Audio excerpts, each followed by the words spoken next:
Bonjour, aujourd'hui je vais vous parler de ce bouquin, le livre noir de la gauche française, Répression, colonisation, corruption, collaboration, de Xavier Moreau. Et il a écrit ce bouquin notamment avec d'autres auteurs, et ce bouquin date de 2021. Alors, il y a notamment son ami euh, qui s'appelle Yannick Jaffré et qui dit en fait qu'en gros, que Xavier Moreau, celui qui a écrit le bouquin, en fait que tous les deux sont liés par une forte amitié, notamment que cela soit politique ou personnel. Il y a notamment l'auteur qui explique qu'aujourd'hui nous avons une gauche bourgeoise voltairienne. Nous avons d'un côté une violence politique et un mépris voltairien, et aussi ce magistère moral. Puis nous avons alors Nicolas Sarkozy, et l'auteur se pose la question, mais est-ce que Nicolas Sarkozy est de droite? Puisqu'en fait, si l'on regarde bien, Nicolas Sarkozy est à l'extrême gauche du général de Gaulle, qui n'aurait jamais légalisé l'avortement. Et comme l'on sait, en Hongrie et en Russie, il y a notamment les puissances conservatrices russes et hongroises dans ces pays-là qui sont à la tête de l'État et qui ont interdit le mariage entre personnes du même sexe. J'ai quand même une critique à faire, c'est que c'est pas seulement en Russie et en Hongrie, puisqu'il y a par exemple dans d'autres pays de l'Est, comme la Roumanie, la Pologne, pour ne citer qu'eux. Puis nous avons aussi Valéry Giscard d'Estaing, Jacques Chirac, qui ont mis en place le regroupement familial et l'avortement, et ils sont donc alors de gauche. Le Rassemblement national, de même, le retour à la retraite de 60 ans, qui est favorable à l'avortement et au mariage homosexuel. Et il n'est pas de droite. Et ensuite, nous avons finalement François Mitterrand, qui est le président en quelque sorte du peuple de gauche, comme le dit l'auteur, et qu'il l'a fait en fait pendant ses 2 mandats présidentiels.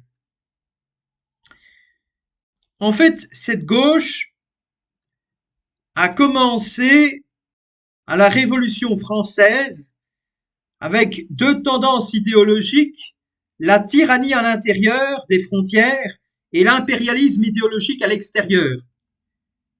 C'est avec les Girondins, notamment en 1792. Et depuis lors, il y a le glissement de la gauche française de plus en plus à gauche, et la politique française en général. En fait, aujourd'hui, nous sommes sur l'équivalent de 50 nuances de gauche.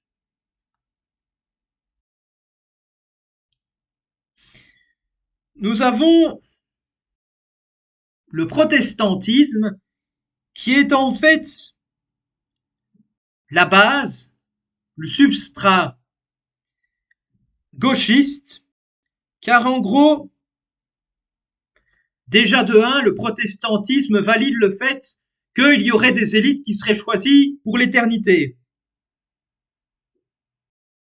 et qui peuvent donc changer la société selon leur bon vouloir. D'un autre côté, il y a la raison qui permet de racheter ses fautes. Puis, il y a cette histoire de libre examen et que finalement, toutes les approches de Dieu sont égales.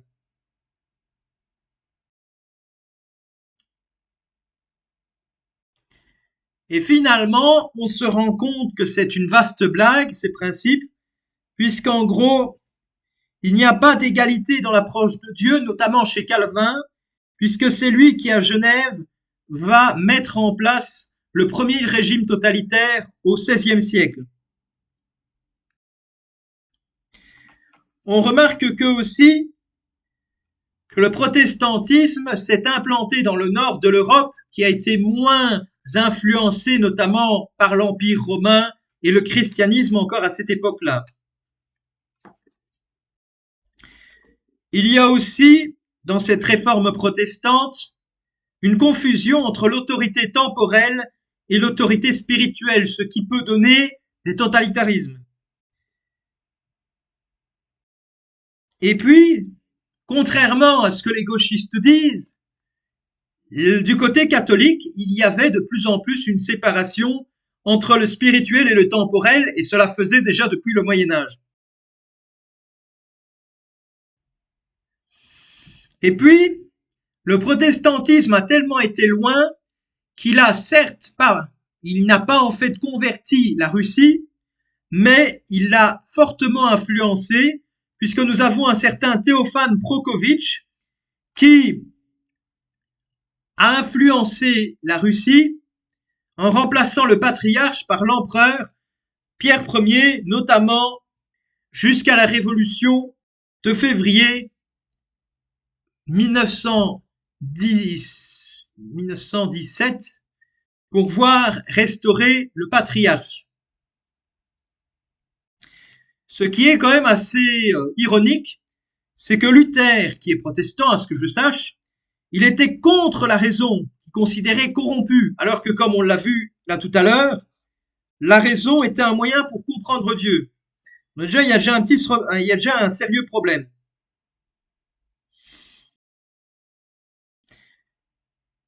En fait, le protestantisme a envie de tout recréer. C'est un peu comme le communisme, en fait. Le communisme, le protestantisme veulent tout changer et avoir de nouvelles expériences. Ce qui est quand même assez dingue, c'est que quand on a vu ce qui s'est par exemple passé à Genève avec Calvin, on se rend compte que ces gens-là nous racontent des bobards, puisque, soi-disant, ils veulent combattre le dogmatisme de l'Église catholique, alors que eux-mêmes, ils font un dogmatisme pas possible. Ce qui se passe aujourd'hui, et ce qui est très grave, c'est que ce relativisme protestant a influencé nos sociétés, et cela a fait que, aujourd'hui, toutes les opinions se valent pourvu qu'elles soient sincères. Aujourd'hui, les sciences sont soumises au pouvoir politique, comme ce qu'on a pu voir durant le coronavirus. Il y a aussi quelque chose qu'il faut noter, comme j'ai pu le dire là tout à l'heure, le national-socialisme a été, on remarque notamment que sur la carte électorale, que les nationaux-socialistes ont été élus en forte majorité dans les régions les plus protestantes, et que notamment la résistance venait des catholiques.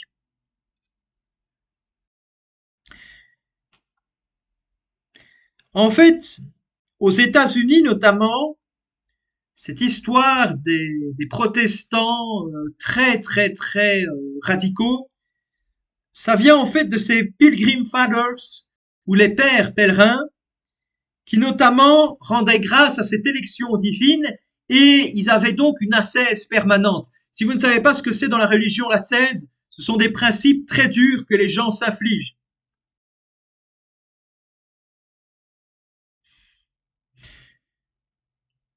Il y a aussi chez Emmanuel Macron ce côté protestant.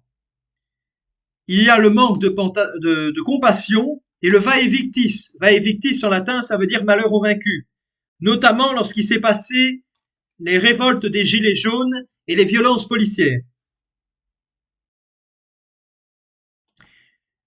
La démocratie, enfin, ce qu'on peut appeler une démocratie, elle est totalitaire. Alors les gens ils pourraient me dire mais c'est pas possible. Ces deux termes ne peuvent pas et ils sont complètement contradictoires. En fait, les urnes donnent un pouvoir absolu aux dirigeants. Aucune loi préexistante autre peut soumettre les dirigeants élus.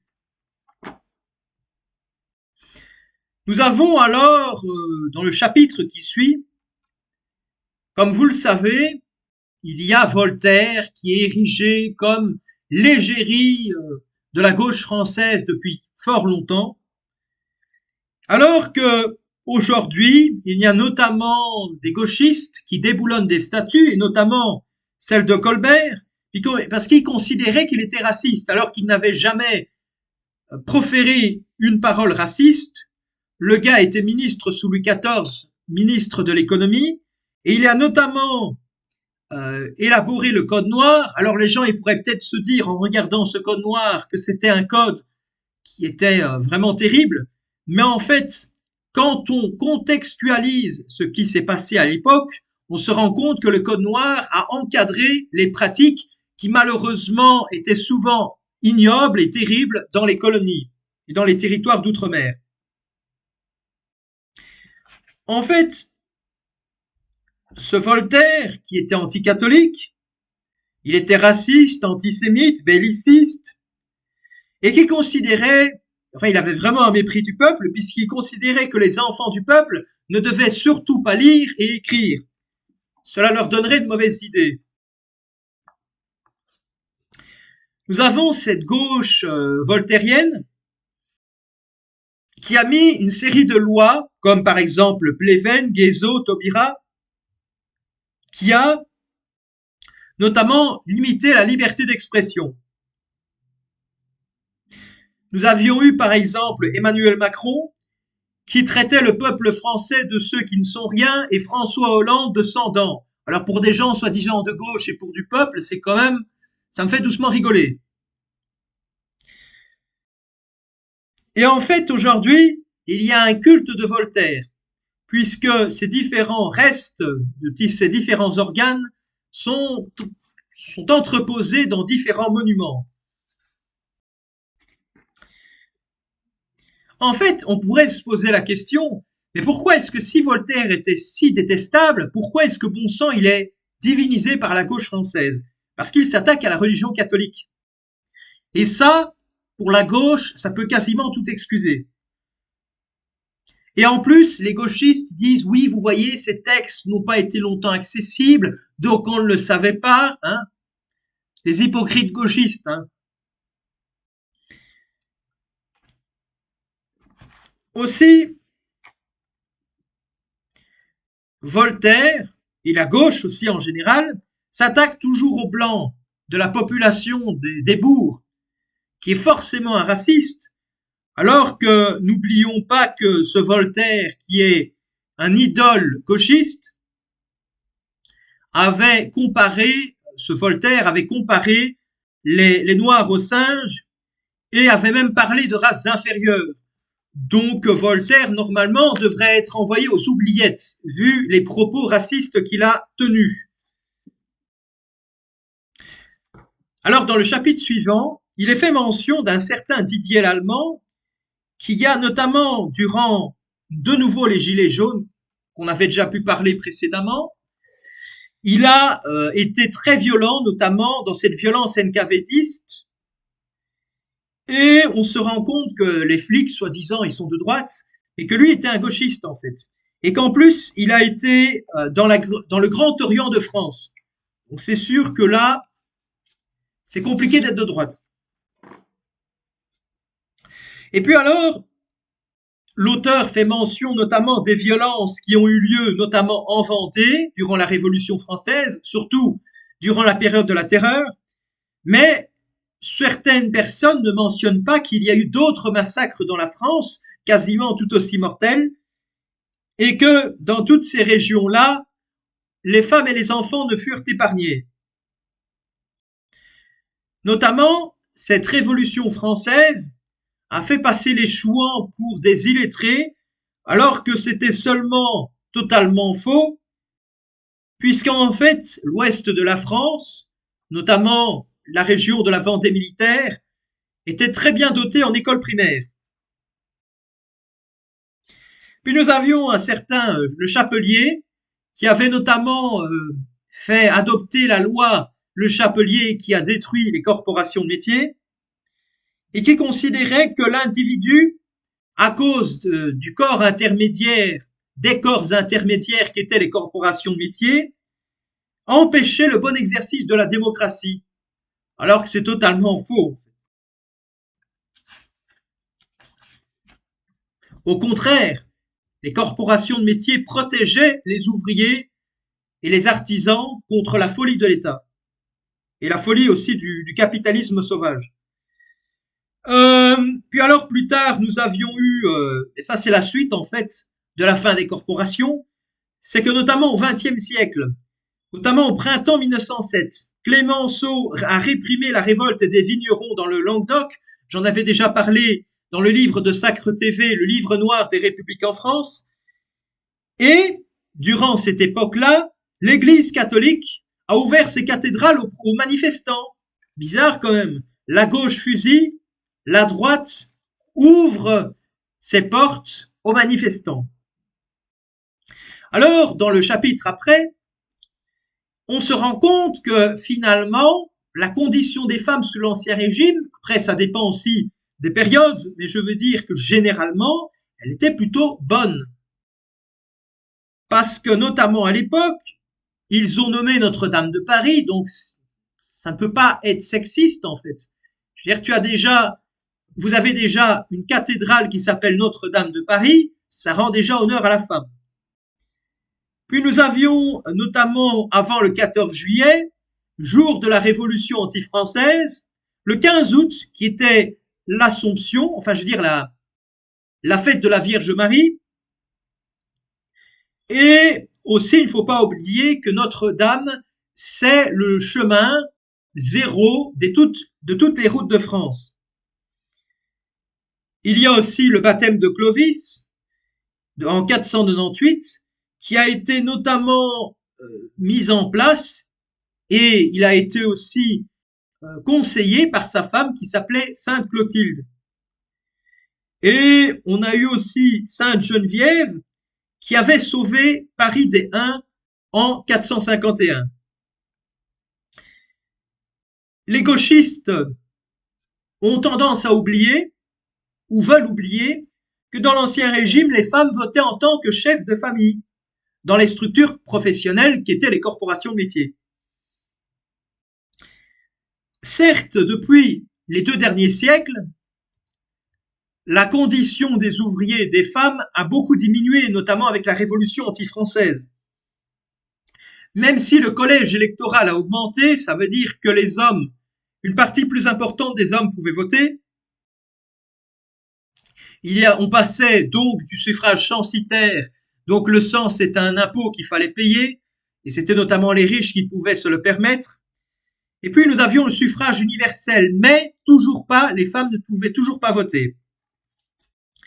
En fait, le droit de vote des femmes a été réellement mis en place et même imposé par le général de Gaulle à la Libération en 1944, tandis que le Sénat, qui était dominé par le parti radical, de gauche évidemment, a été fortement opposé.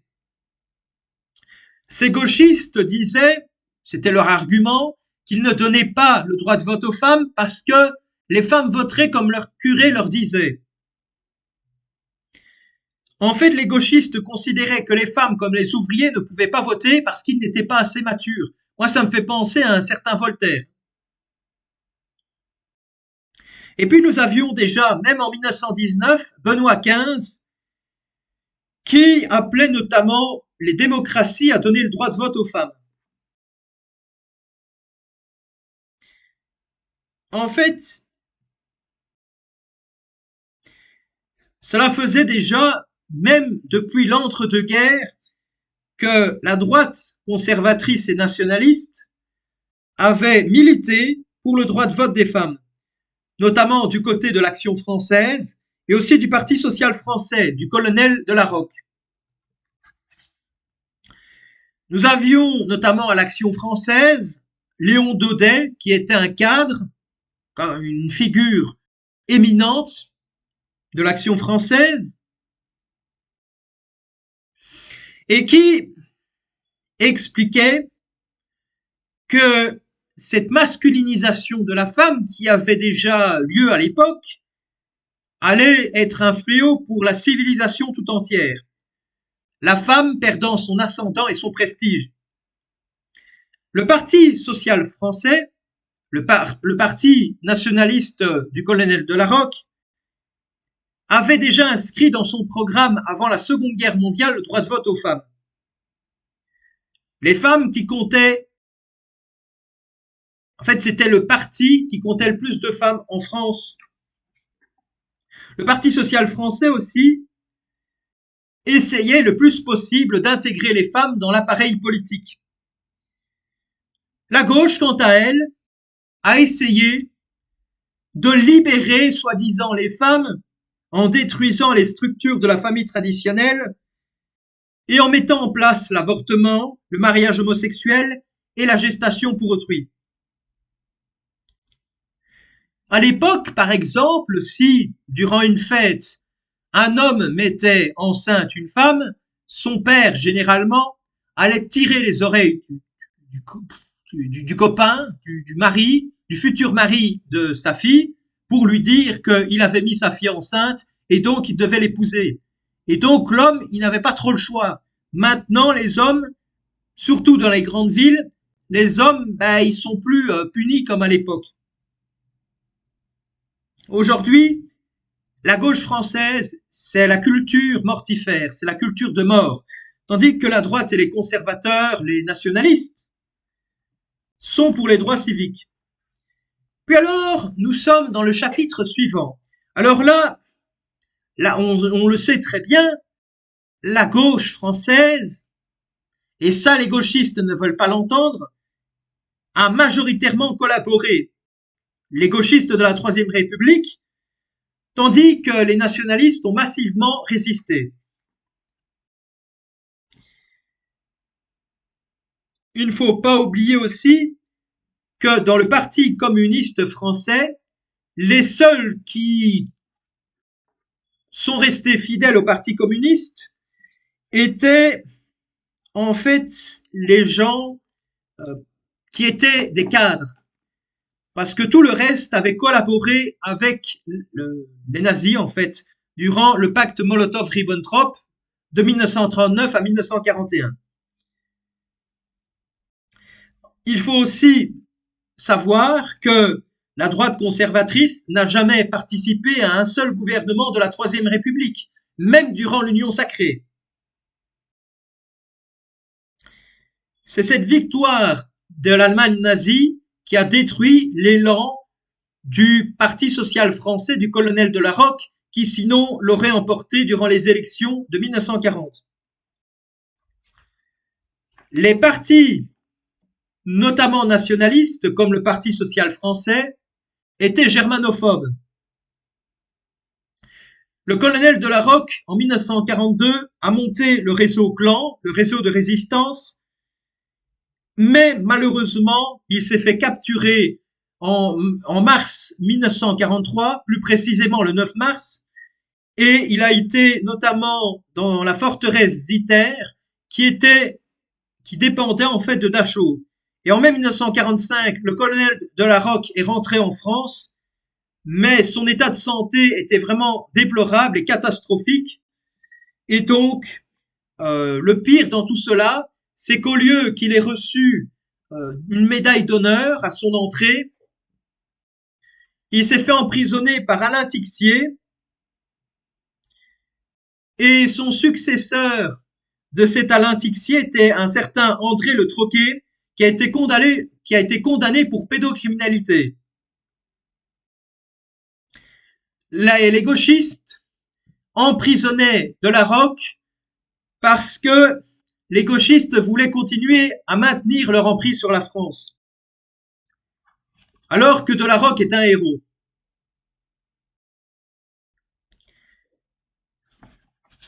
Ce qu'il s'est passé,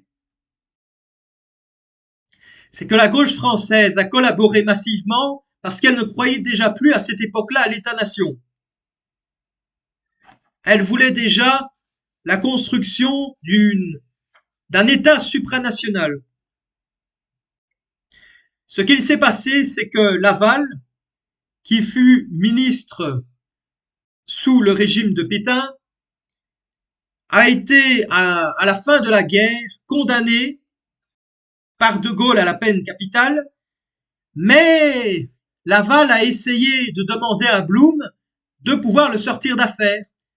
Sauf que Blum avait même, lui, essayé de sauver Laval, ce qui est quand même complètement incompréhensible quand on sait que Laval a envoyé plein des frères et des sœurs de Léon Blum. Enfin, quand je dis frères et sœurs, cela veut dire que Blum est juif, et donc que Laval a envoyé plein des gens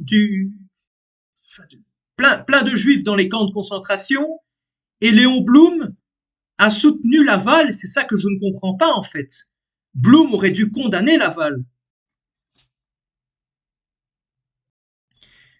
Et donc, ce qui s'est passé, c'est que Laval, déjà, même avant la guerre, était déjà un collabo, puisqu'il avait refusé de voter les crédits militaires en 1934, il ne voulait pas intervenir contre l'Allemagne en 1936 et 1939, et cette gauche s'est offerte une nouvelle jeunesse avec le fait que Laval s'est fait fusiller, puisque on ne reprochait plus, notamment aux communistes, d'avoir fait le pacte Molotov-Ribbentrop. Ce qu'il s'est passé, c'est que contrairement à ce que tous les gauchistes disent, non, cela ne veut pas dire qu'on est flic, qu'on est forcément de droite. Cela ne veut pas dire qu'on est militaire, qu'on est forcément de droite, même si ça peut y participer. Par exemple, le 8 février 1941, l'amiral Darlan a succédé à Laval. Et ce Darlan était de gauche radicale et il était franc-maçon. Voilà, comme par hasard. Alors que les gauchistes nous disent souvent que le régime de Vichy était contre les francs-maçons. Je dis, c'est quand même bizarre. Il était franc-maçon, mais il s'est pas fait éjecter, il s'est même fait choisir. Puis alors, Mitterrand est un énorme hypocrite, puisque ce gars-là, il a été résistant lorsque il a vu que les nazis étaient en train de perdre contre l'Union soviétique. C'est ça qui est quand même hypocrite, alors qu'il avait reçu la francisque de Pétain. En fait, par la suite, durant ces 2 mandats présidentiels, ce qui est quand même complètement incompréhensible, puisqu'il a collaboré, il a mis en place le projet européiste d'immigration de masse. Et puis nous avions un copain de Mitterrand qui était général de la police du régime de Vichy et qui avait notamment organisé la rafle du Veldiv et qui était un homme de gauche et qui était notamment à l'époque, avant la guerre, dans le Front populaire. Il était chef du fichier central de la Sûreté nationale. Et en plus, il avait soutenu Giscard d'Estaing et Mitterrand. Non, il avait soutenu François Mitterrand contre Giscard d'Estaing en 1974. Et puis nous avons un autre gars de gauche, un certain Maurice Papon, qui avait été condamné à mort, mais en fait, puisqu'il était de gauche, les gauchistes comme Laval ont décidé de le condamner à mort. Comme cela, la gauche culpabilisait le peuple français. Puis nous avons un certain Marcel Déat, et c'est en fait son pacifisme qui l'a fait basculer dans la collaboration. Et bizarrement, et ce qui est quand même dingue, c'est que ce Marcel Déat n'a pas eu de rétribution, puisqu'il a fini en fait dans un couvent catholique et est mort en 1955 alors qu'il était ouvertement antisémite, et comme on le sait, une partie de la Bible, notamment voilà l'Ancien Testament, vient de la Torah, et donc voilà, c'est quand même très bizarre de la part de Marcel Déat. Et puis nous avons l'adversaire de Marcel Déat qui voulait créer un NSDAP français, un parti nazi français, qui s'appelait Jacques Doriot, et qui venait pas du socialisme, donc de la SFIO, comme notamment Laval, mais qui venait en fait du Parti communiste français. Et donc, ce qu'il s'est passé, c'est que Déat comme Doriot, ont décidé de, de soutenir les accords de Munich. Ils avaient en fait décidé de soutenir les accords de Munich. Et comme, si vous ne le saviez pas, ces accords ont notamment donné les Sudètes à l'Allemagne et finalement, cela a abouti à la fin de la Tchécoslovaquie en 1938. Doriot était antisémite et c'est lui qui a créé la Légion des volontaires français. Alors, la toute dernière personne dont il est fait mention, c'est le maréchal Pétain. Alors là, les gauchistes, ils vont dire, mais là, on est sûr, ce gars-là était de droite. Sauf que, contrairement à ce qu'ils nous racontent, ces gauchistes, l'arrivée du maréchal Pétain au pouvoir n'est pas due, soi-disant, à un complot de droite, mais en fait, la gauche était à bout de souffle et elle avait besoin d'un maréchal Pétain, puisqu'elle a fait appel 3 fois au maréchal Pétain, notamment durant la guerre du Rif, du 6 février 1934, et aussi avec sa réconciliation avec Franco en 1939. Et comme l'on sait tous, la collaboration est un acte qui montre qu'un régime est à bout de souffle. Et notamment, il y a eu 2 grands malheurs qui ont fait que la France s'est effondrée. C'est la colonisation et la défaite notamment de 1940. Puis alors, dans le chapitre suivant, l'auteur fait mention de la corruption au sein de la gauche française.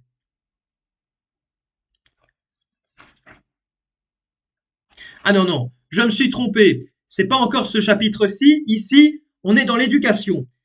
Alors, on se rend compte qu'en 1789, donc avant la Révolution française, il y avait des écoles primaires dans toute la France. Même dans les hameaux. Et en fait, les gauchistes, ils sont fâchés à cause de ça, puisqu'en fait, ce sont les parents d'élèves qui recrutent les maîtres et qui les paient eux-mêmes. Ce sont ni les seigneurs ni l'Église qui le fait. C'est une liberté qui est inacceptable. Alors que n'oublions pas que ces mêmes francs-maçons qui ont fait la Révolution française étaient pour la liberté, comme les 68ards en fait, les gens de mai 68. Alors que c'est complètement que c'est en fait du bullshit, c'est la merde, c'est faux en fait. En fait, les gauchistes de cette époque-là considéraient que l'école doit être un endroit de conditionnement de la jeunesse. Il ne faut pas oublier aussi que les écoles dans les villages existent depuis l'époque médiévale. Notamment au XVIIe siècle, la monarchie veut mettre en place un salaire minimum pour les professeurs et une assurance notamment de conditions de vie saines. À cette époque-là, après la Révolution française, c'était plus les compétences du professeur qui primaient, mais c'était en fonction de la loyauté envers le régime révolutionnaire. Il y a eu beaucoup de maîtres d'école qui disparaissèrent, et les nouveaux étaient payés en assignats et étaient même mal payés, ou même pas du tout. Et ils ont été payés notamment avec la spoliation des biens de l'Église et des seigneuries, qui a désorganisé un système d'instruction qui fonctionnait jusqu'à alors très bien.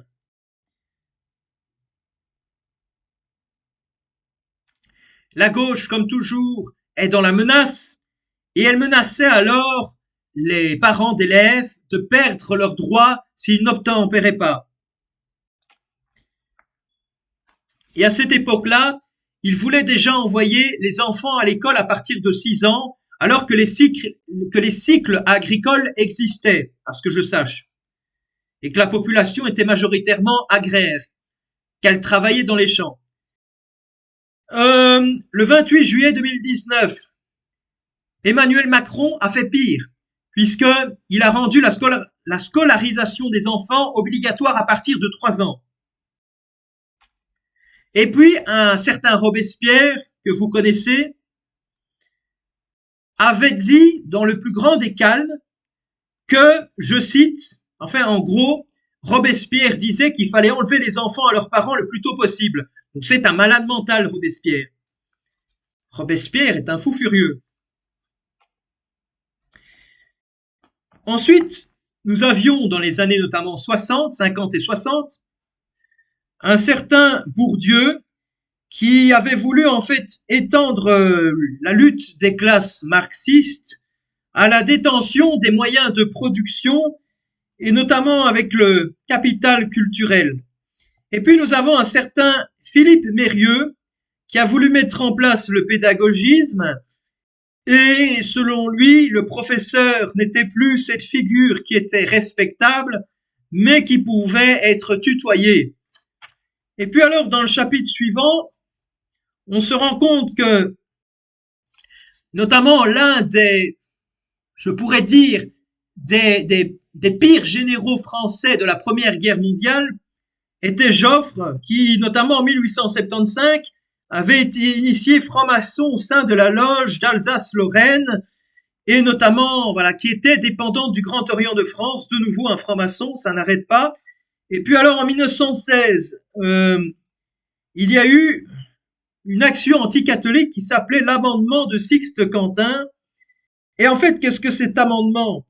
En fait, cet amendement, c'était en fait un amendement en fait qui fit que les élèves ecclésiastiques et les prêtres, normalement, à partir du moment de la loi de 1889, n'étaient pas obligés d'aller à la guerre, mais à cause de cet accord-là, ils étaient affectés aux unités combattantes.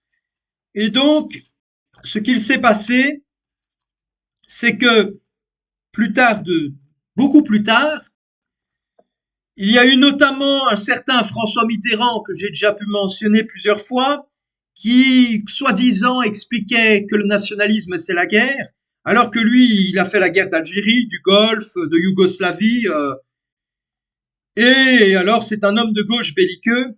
Et puis alors nous avons François Mitterrand, qui était copain avec Alain Finkielkraut et Bernard-Henri Lévy, et ces mêmes gens qui expliquaient dans le plus grand des calmes qu'il fallait que le peuple français ne soit plus et qu'il soit modifié par l'immigration.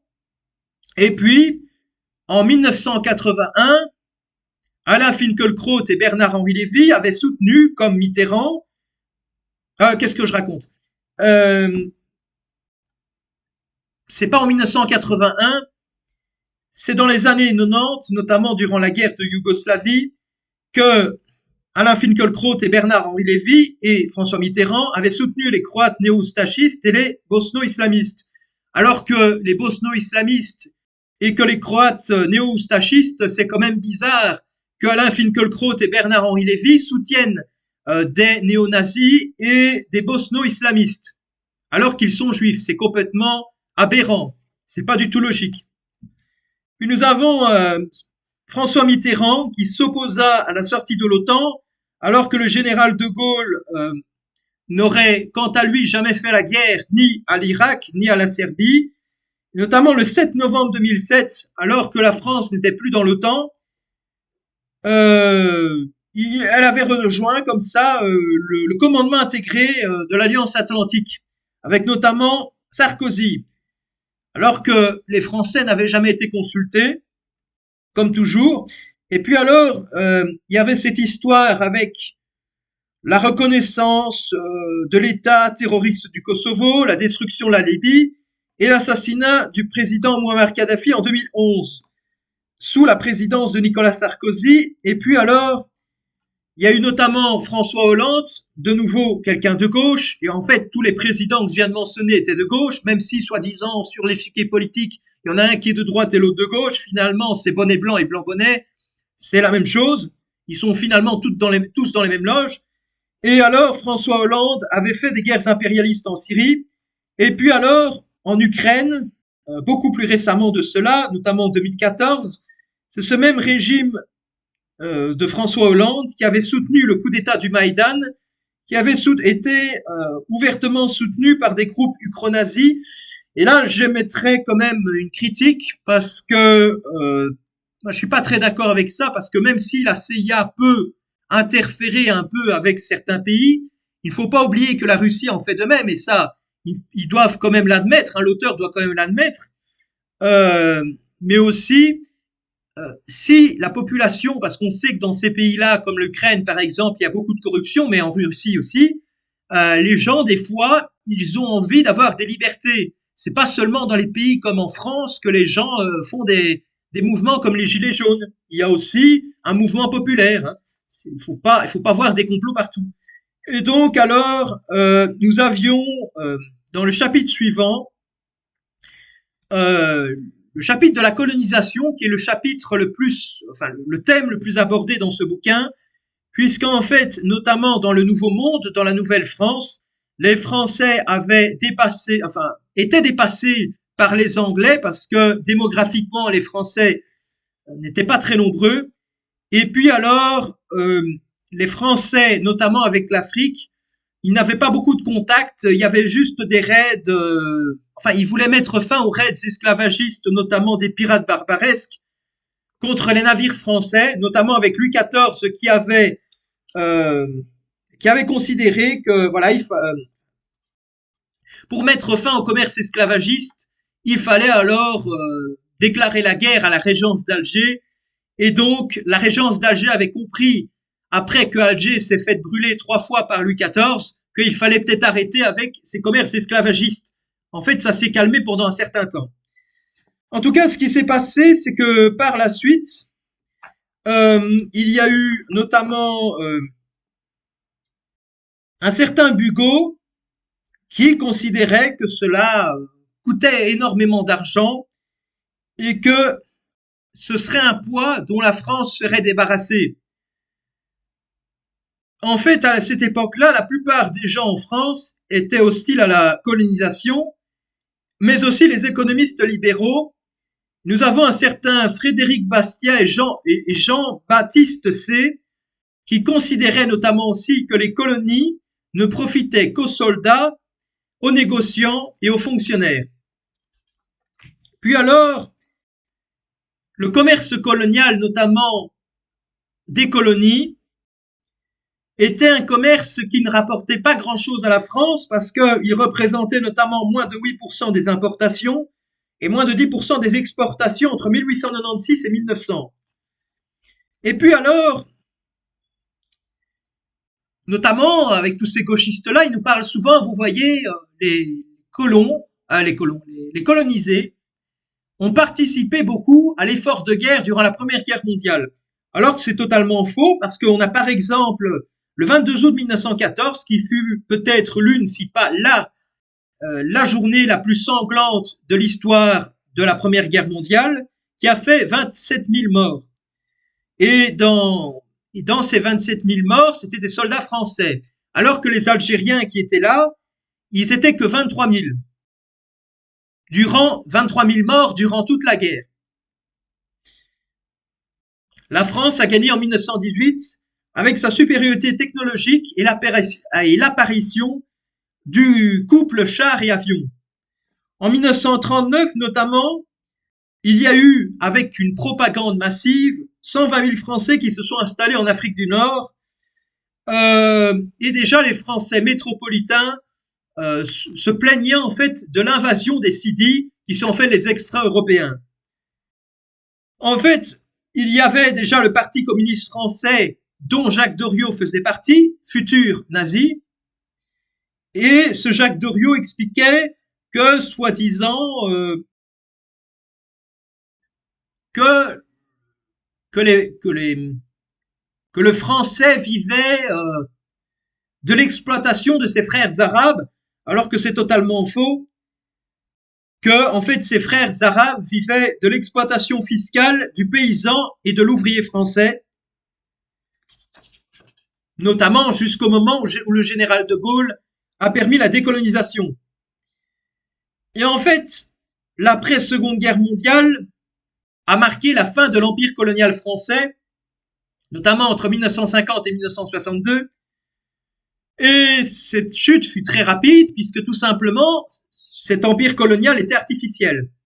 Elle était animée par liberté, égalité, fraternité, qui ne veulent absolument rien dire. Ce sont des devises francs-maçonnes.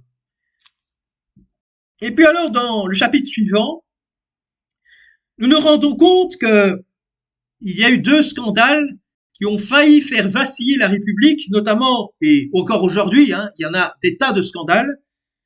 La République est un système très corrompu. Et puis alors, nous avions le scandale de Panama. Alors, ce qui s'est passé, c'est qu'en 1880, il y a un certain Lesseps qui avait demandé des ressources financières pour faire le canal de Panama. Et puis alors, nous avions des hommes peu scrupuleux comme Cornelius Herz et Jacques de Reynac qui ont voulu avoir le soutien du Parlement et des gouvernements, et ils ont réussi. Et malheureusement, ça a entraîné beaucoup d'investisseurs, notamment en 1889, vers la faillite, puisqu'il y en a eu 85 000 souscripteurs. Et donc, ce qui s'est passé, c'est que cette compagnie a fait faillite et ça fut un véritable scandale. Puis ensuite, nous avions eu l'affaire Stavisky, qui fut un escroc de la pire espèce, puisqu'il avait mis en place une pyramide de Ponzi et il avait fait émettre des bons à des porteurs frauduleux, notamment avec un crédit municipal à Bayonne. Et puis nous avions eu des complices de l'enquête, dont un certain député radical socialiste Gaston Bonneau. Il était franc-maçon, le sénateur René Renoux. Il est initié en 1910 à l'avant-garde maçonnique, de nouveau un franc-maçon. Le ministre des colonies et ancien ministre de la Justice, Albert Dalinier, franc-maçon de la loge et philanthrope réunis. Alors les gens qui me disent, vous voyez, la franc-maçonnerie aujourd'hui n'est pas assez puissante, ou durant la Troisième République, elle n'avait pas assez de puissance pour pouvoir influencer la politique. Je vous dis que la proportion de francs-maçons dans la République française, même encore aujourd'hui, est phénoménale. C'est juste que peut-être qu'aujourd'hui, ils ne le disent pas, ou plus. Parce que les francs-maçons ne sont plus aussi populaires qu'à l'époque, enfin populaires.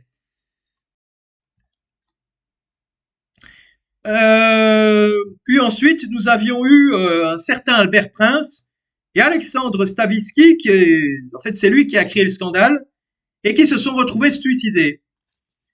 Comme par hasard, comme avec l'affaire Epstein, pour essayer de cacher d'autres réseaux.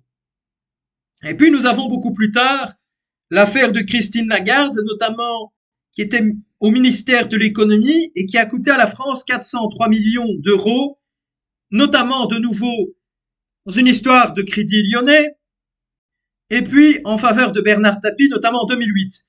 Ce qu'il s'est passé, c'est qu'elle fut condamnée par la justice en décembre, le 19 décembre 2016, mais que finalement, elle n'a pas été en tôle parce que c'était la négligence. Et puis évidemment, les bourgeois gauchistes, en fait, ils ont une immunité de principe. Évidemment, ça n'a même pas été figuré dans son casier judiciaire. Et maintenant, elle est à la tête, en fait, de la Banque Centrale Européenne. Et maintenant, nous allons passer au dernier chapitre, qui parle de la pédocriminalité. Et donc, dans ce chapitre, l'auteur explique que durant toutes les époques où le christianisme a existé, il a toujours condamné la pédophilie, notamment en suivant les enseignements du Christ. L'Église catholique et le livre saint qu'est la Bible ont expliqué que la procréation a deux objectifs. Le premier, c'est la reproduction, donc se multiplier, et le second, c'est l'épanouissement des époux. Et que, en fait, selon l'auteur, l'orgueil ou l'amour de l'argent est pire que le péché de chair, puisque notamment il donne l'exemple de François Fillon que si par exemple il avait eu des maîtresses, les Français, selon l'auteur, lui auraient plus pardonné que si par exemple il s'était acheté des montres à des sommes pas possibles. Bon, je suis pas d'accord avec ce qu'il dit, hein, mais bon, voilà. Et puis nous avons alors le marquis de Sade qui, en 1774, a été condamné dans une affaire des petites filles, et donc il fut jeté en prison. Et en 1790, déjà à l'époque la gauche était déjà perfide, il a été complètement libéré, notamment avec l'abolition des lettres de cachet par Robespierre en personne. Et puis, beaucoup plus tard, nous avions Jacques Lang et Bernard Kouchner, et qui furent ministres sous Mitterrand et Jospin, alors qu'ils étaient pédocriminels. Je vous invite à aller voir la vidéo de Vérité et Avenir, qui est une personne que j'interviewe plutôt régulièrement, et qui avait fait une vidéo, alors je ne sais plus si elle est disponible, et puis le titre de la vidéo, si je me souviens bien, était « Est-ce que la République protège ?» Et dans cette vidéo, tout est expliqué, notamment avec ces affaires de pédocriminalité. Puis nous avions aussi le socialiste Olivier Duhamel, qui était un antiraciste et qui avait une influence gauchiste très forte dans tous les médias depuis 50 ans. Et puis, il est même resté en fait très influent même après la prescription. Dans les médias concernant l'affaire d'Olivier Duhamel, les médias gauchistes avaient parlé d'inceste et de tentatives en fait, ces médias ont essayé de rejeter la faute sur le patriarcat, comme si tous les hommes étaient potentiellement des pédocriminels, alors qu'ils ont même pas eu, ces médias, le courage de s'attaquer à Olivier Duhamel, qui est un malade mental. Et puis alors, l'auteur parle de la fenêtre d'Overton. Alors, si vous ne savez pas ce que c'est un procédé de contrôle de la population, de géo-ingénierie, qui est là en fait pour faire accepter l'inacceptable, comme la pédocriminalité ou l'inceste. L'auteur explique qu'il y a 6 étapes à cette idée qu'est la fenêtre d'Overton. La première étape de la fenêtre d'Overton, c'est le fait qu'une idée est inacceptable. Puis l'auteur explique que la seconde étape, c'est que l'idée, finalement, si les deux personnes ou que les personnes en question sont consentantes, c'est pas grave. Et ça c'est l'auteur qui l'explique, cette fenêtre d'Overton, en donnant des exemples. La troisième étape, c'est lorsque l'idée en question devient utile, que cette chose en question devient utile. La quatrième étape, c'est lorsque cette idée devient populaire. La cinquième étape, c'est que lorsque l'idée devient légale, et que finalement, la sixième étape, c'est voilà, c'est tout le monde l'a accepté, malheureusement. Et la septième étape, c'est ce que les gauchistes, même si l'auteur ne parle pas de ça, c'est la mention du fait que, selon les gauchistes, elle est irréversible, même si c'est totalement faux. Le fait de revenir en arrière est tout à fait possible. Il faut juste de la volonté politique. Malheureusement, avec tous ces corrompus à la tête de l'État, c'est un peu compliqué de revenir en arrière, avec tous ces fous furieux gauchistes. Et puis alors, nous avons un certain Éric Dupond-Moretti, qui est ministre de la Justice, dans le plus grand des calmes, qui parlait d'inceste consenti devant le Parlement français. C'est comme ce que je vous ai dit. Là, l'inceste consenti, comme il explique, c'est la deuxième ou la troisième étape de la fenêtre d'Overton. En tout cas, voilà, j'ai terminé ce bouquin. Alors moi, j'aimerais dire que ce bouquin est assez intéressant, puisque l'auteur aborde une série de sujets assez divers et variés. Et l'auteur, il y a quand même certaines choses que j'aimerais dire. C'est que l'auteur, par exemple, selon moi, ne parle pas assez de la pédocriminalité. Je trouve que 15 pages sur 178, c'est pas du tout assez suffisant. Je trouve que c'est un sujet qui est très grave. Alors certes, il a beaucoup parlé de la colonisation, qui est un sujet très sensible lui aussi, mais je veux dire qu'il aurait dû rajouter plusieurs pages à la pédocriminalité, notamment pour parler des autres crapules pédocriminels au sein de la République française. Et aussi parce que les enfants et les bébés notamment, ce sont les choses les plus pures, les plus innocentes qui soient. C'est pour cela que le diable et que ses sbires s'attaquent à ces choses si innocentes, alors que la gauche, comme on le sait, est luciférienne par essence. Et donc alors, il y a aussi quelque chose d'autre que j'aimerais mentionner, c'est que lorsqu'il fait mention, par exemple, parce qu'il est, comme j'ai pu le lire dans sa biographie, politico-stratégique, donc il est plutôt dans la politique internationale, je trouve que même si son bouquin est très intéressant, euh, je ne sais pas s'il est tellement apte à écrire le bouquin. Est-ce qu'il est vraiment apte à écrire le bouquin sur la gauche française? Parce qu'il est plus. Après, il faudrait peut-être que je lise ses autres bouquins. Euh, il est plus adapté, il est plus spécialisé dans les relations internationales. Mais sinon, je trouve que son bouquin est bien, il est bien décrit.